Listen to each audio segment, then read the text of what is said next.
Okay, I wanted to start with just looking at clear vinyl.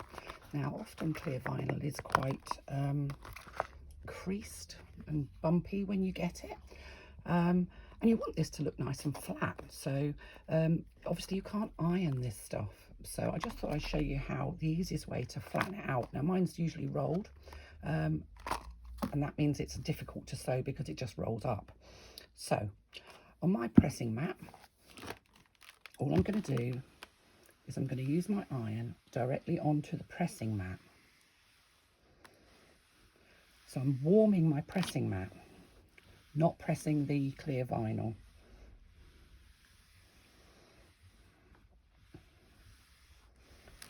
And then I'm going to take my piece of vinyl, I'm going to pop it onto the pressing mat, use my hands to just kind of flatten it out a bit, and then I will lay a book, something heavy and flat on it, and I'll just leave it to cool. And you only need to give it 30 seconds or so just for the heat to do its job, and it will flatten out your piece of clear vinyl, which will make it so much easier to cut. It will make it look better in the final project, and you'll have a nice flat piece of clear vinyl. I'm going to take this off and I'm going to hope it's not going to ping back up. Oh, I had the corner turned over, but you can see there that that's much nicer, much flatter, much easier. I've lost all the lumps and bumps that were in it. So that's an easy way to just flatten out your clear vinyl. If you've got really big creases in it, you can do it again and just do it a couple of times just to make sure that it's nice and flat. Hello, this is Christine from Bags by Bags of Style, and I'm going to be making the Vina pouch today. No, I'm not. What's it called? Yes. Hiya. This is Christine from Bags by Bags of Style, and today I'm going to be making the Sven wristlet. Now, I may deviate from the pattern slightly, but that's only because there are things that I like to do slightly differently sometimes. That's not a reflection on the pattern, it's just that I have methods that I like to use for doing things that I prefer to use. So I'm going to use some of my own techniques for some parts of this little wristlet, but the pattern will be essentially exactly the same. So I'm going to start with my piece of clear vinyl that's all nice and flat because I used my pressing mat to make sure that it was nice and flat. They do tend to get a bit crinkled, and there's a little bit just before this where we start that I'll show, that shows you how to flatten your clear vinyl if it's got wrinkles in it. And I'm going to use the fabric binding from the pattern rather than the faux leather binding. So what I've done is I've taken my fabric panel, the size which is in the pattern. I've folded it in half and pressed it to make a sort of seam along the middle, and I've folded it wrong sides together. Then I've opened that up and I've pushed both sides, both raw edges, from all the way down into that centre fold and pressed it again. I gave this a good squirt of steam so it's pressed nice and firmly. I'm going to take my piece of clear vinyl, and you probably, I don't know if you can actually see, but I haven't cut the curves in this at the bottom. I'm going to do that when I attach it to my main panel, just because I find cutting curves and matching them, even if you've got the same template and keep cutting the curves, they never actually match, so it's easier to cut afterwards for me. So I'm going to just open up my binding and push my piece of clear vinyl into that fold.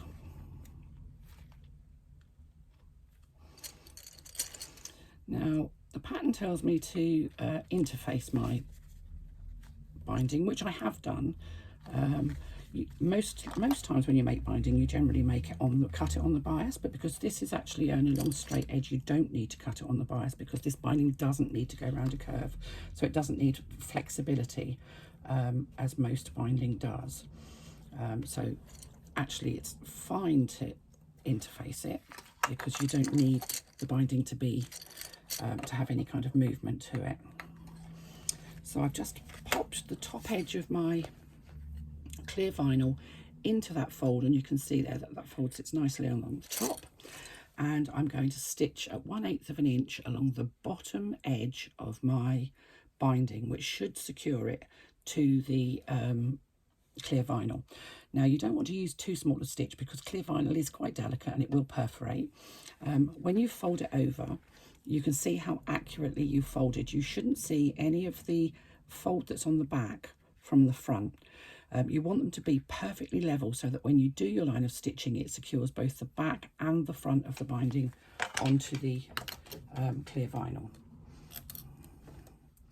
Now, I'm using a Teflon foot because one side of your foot will slide along the vinyl, and if it does, it's very likely to stick.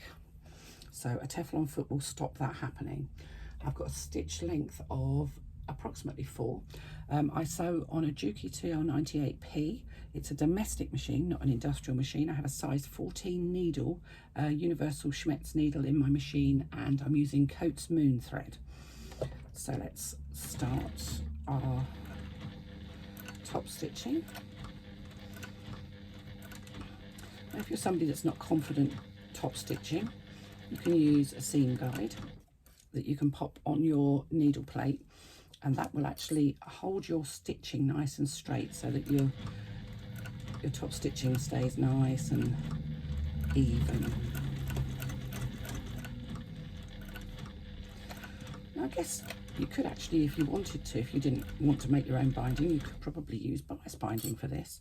However, bias binding does stretch a little as you sew, so do be careful with it if you do that it doesn't sort of warp out of shape. Now, the faux leather option is applied in exactly the same way, but because faux leather can be used with a raw edge, you've only got one panel and you're just folding it in half and then putting that over the top of your clear vinyl, so you'll have a raw edge on the bottom.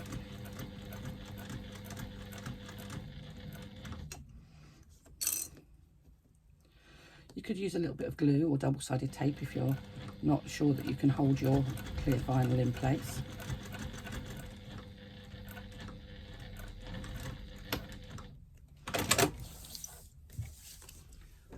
Let's just, oh, where's a pair of scissors? There's never scissors when you want them, are there? I'm just going to trim off those bits, but I'm not going to because I haven't got my scissors here. Oh, there we go, look.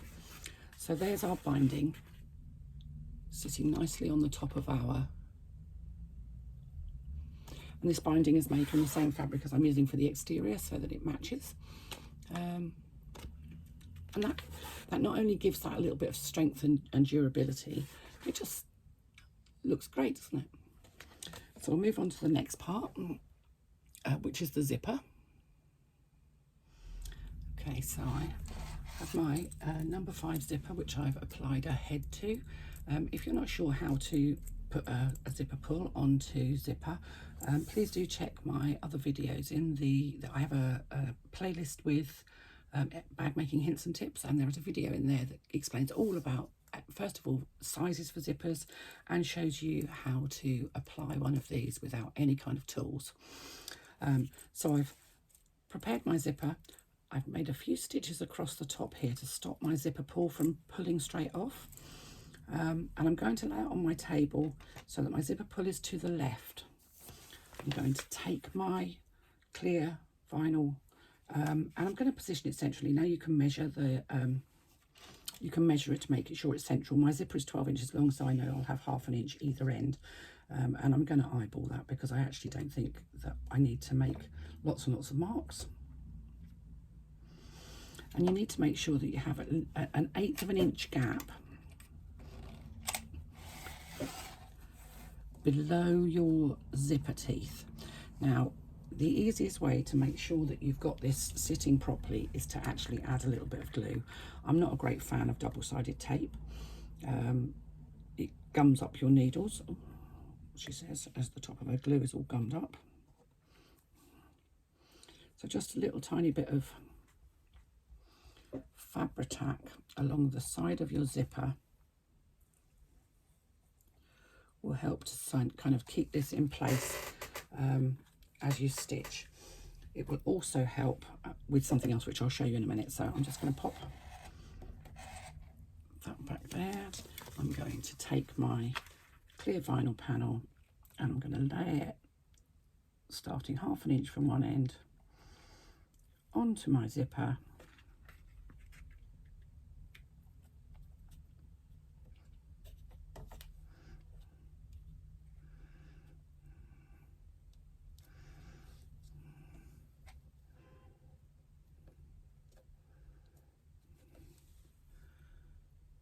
Using glue allows you to just reposition if you need to. What you need to be able to do is move your zipper freely. If you have your binding too close to your zipper teeth, you will not be able to move your zipper freely and you will not be very happy. Now I'm going to undo my zipper because I don't want my zipper pulling the way as I stitch. And I'm going to stitch all the way down the edge here on the top edge of my binding using another 1/8 of an inch seam allowance. I'm actually going to pop my zipper foot on for that as well, because my foot is wide enough that it's actually going to touch onto my zipper teeth. So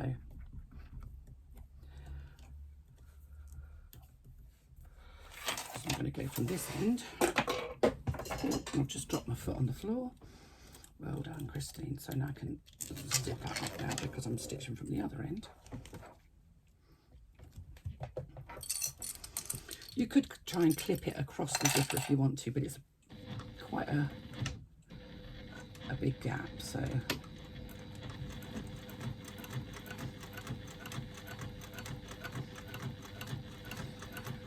I'm top stitching 1/8 of an inch away from the top edge of my binding.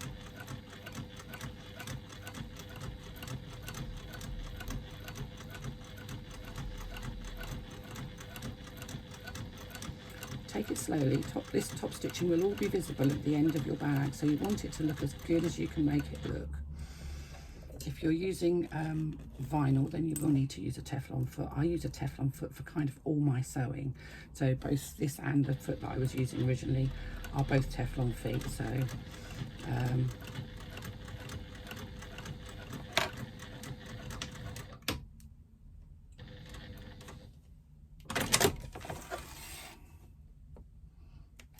let's just get rid of the thread ends that I've got.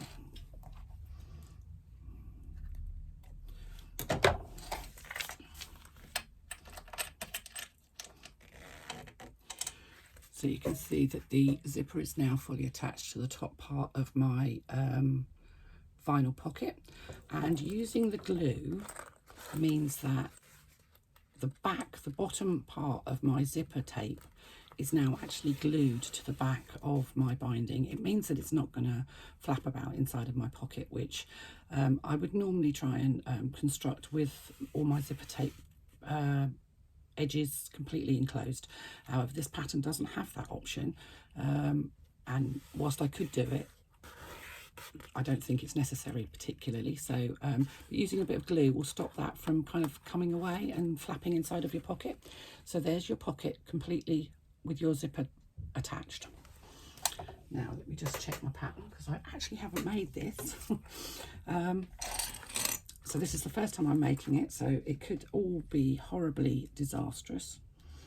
And I'm going to match up the bottom edges of my vinyl pocket. This is the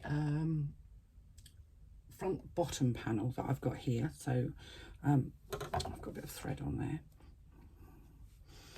So I'm going to match up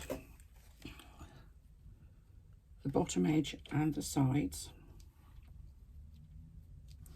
And I'm just going to clip that in place.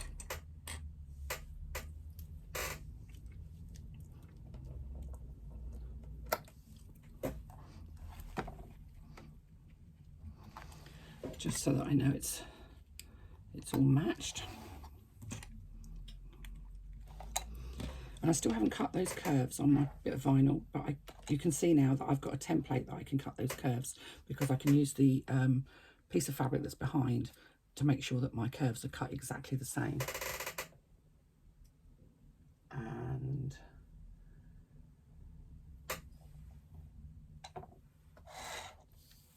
Then I'm going to top stitch across the top of my zipper, and I'm going to do that with an 1/8 of an inch seam allowance again. So I'm going to do that from this end.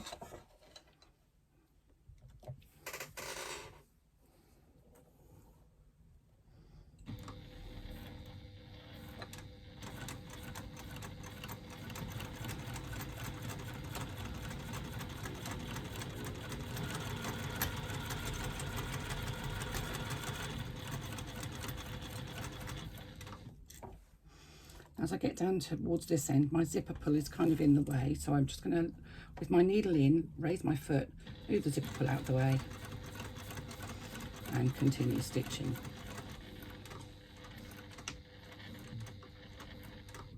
So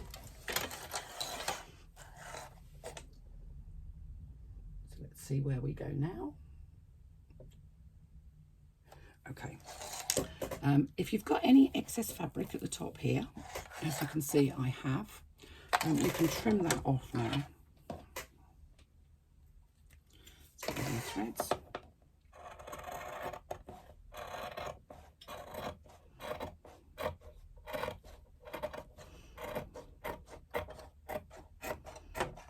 Be careful you don't cut into your zipper tape though. Zipper tape's got a nasty habit of unravelling if you start cutting into it.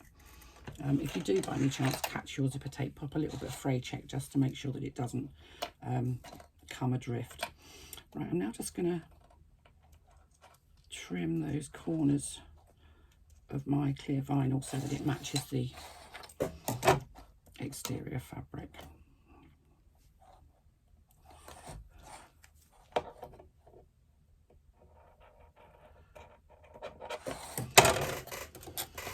I just find that a lot easier.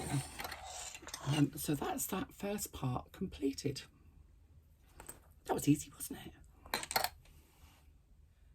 So we're now going to add our top front part to our completed zipper pocket. And I'm just going to take that, oops, a bit of thread on there, and lay it right sides together along the top, making sure that it matches the sides of my pocket.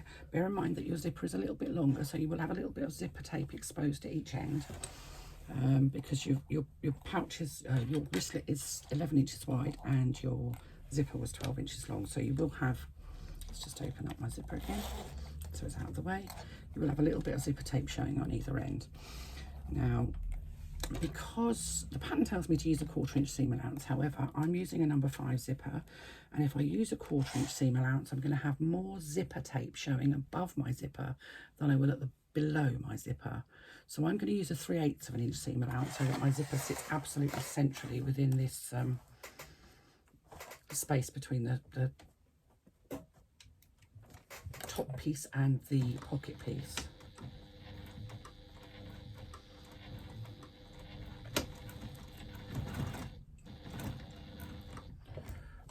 Just stitch along, and I'm hoping that now, having changed the seam allowance, that this all fits. I'm going to look at a proper ninny if it doesn't.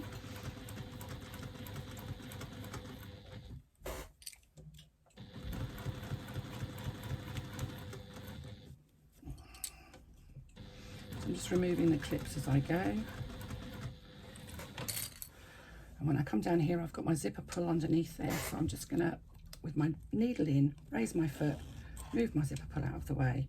If you try and stitch past your zipper pull, even with the zipper foot on, you will get a wonky line of stitching and your zipper will look shocking.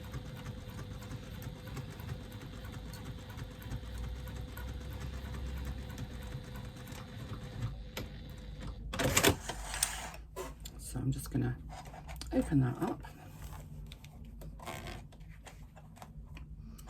and finger press, and then I'm going to top stitch along the edge there, but I'm going to pop my ordinary foot back on, I think, for that.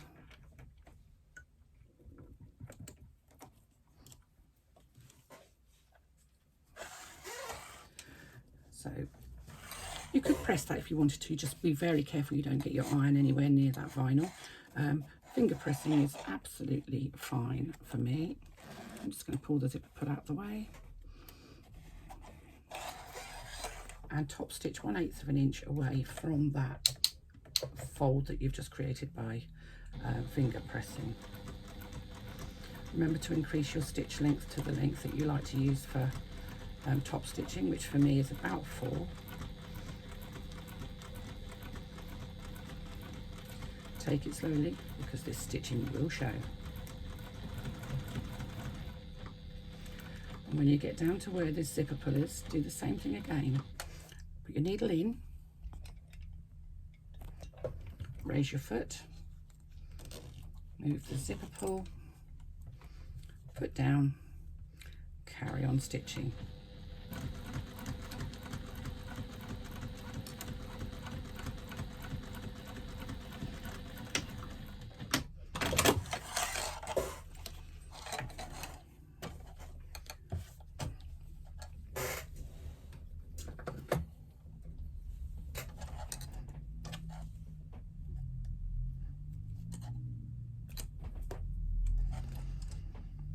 Get rid of the thread ends. They drive me mad. They just appear from nowhere.